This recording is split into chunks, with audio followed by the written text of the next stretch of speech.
Previewing Week 11 in the NFL here at SBR Forum Videos. I'm Peter Loshak, and we are talking right now with returning guest Jeff Cadillac from jeffcadillac.com. Jeff, thanks for being with us this week, and got to give you complete credit. I loved the Jets last week. You love Seattle.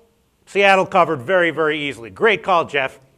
Thank you very much, Peter. The Jets are total disarray, and I had it right on the money. I know. All right, we'll talk about that game in a second. Right now, though, we're going to talk about Ravens and Steelers. This is a game that you chose. The Steelers are a 3.5-point home dog, of course, because Roethlisberger's out. Byron Leftwich is going to be the quarterback. He did play last game, and, he was all right, serviceable, nothing spectacular. Pitt's a 3.5-point home dog. This is a tough line to cap. It's all about Leftwich. Total's 41. Pittsburgh, I have to assume, is going to run a lot. They also have a great pass defense, which maybe will be able to slow down Flacco a bit. What do you like here? Well, I'll tell you something funny. This spread earlier in the week started as Baltimore as an underdog. Then because of Roethlisberger being out, it was, Pittsburgh being the underdog. I'll tell you something. I like Baltimore in this game, and I'll tell you why.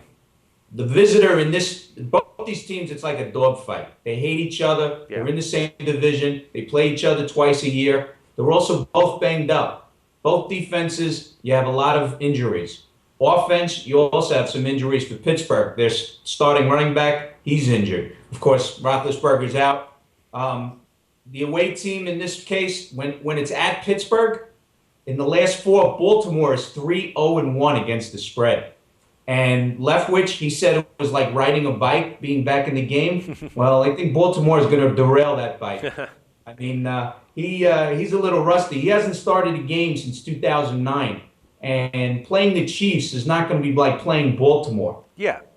But you don't think that there might be a market overreaction to this? I mean, I know in my opinion, injuries like at center and the offensive line are a lot of times a lot more detrimental to a team than an injury at a skill position. Quarterback's a little bit different, but I mean, Leftwich, he's not some green rookie. I mean, yeah, maybe he's mediocre, but he has experience. He knows how to at least compete in the NFL. You think there might not be an overreaction here?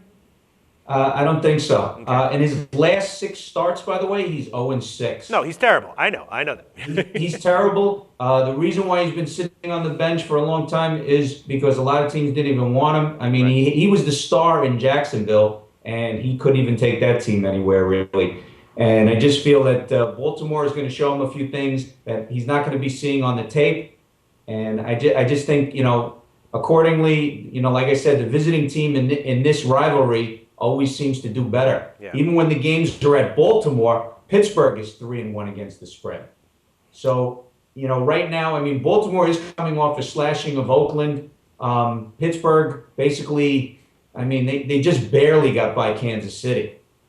And Leftwich, I don't feel confident with him. I just think that Baltimore's going to, do a few things, and they're going to confuse him. All right. He's gonna have a couple of turnovers this game, and I see Baltimore covering that 3.5-point spread. Yeah, an easy cover by Baltimore would not be a shock at all. I'll be very interested to see where this line moves and where the betting action comes in if the sharps take a side here at all. I have to assume the public's going to be all over the Ravens, and this might be another book burial win by the public if the Ravens do cover. Thanks. Great preview, Jeff.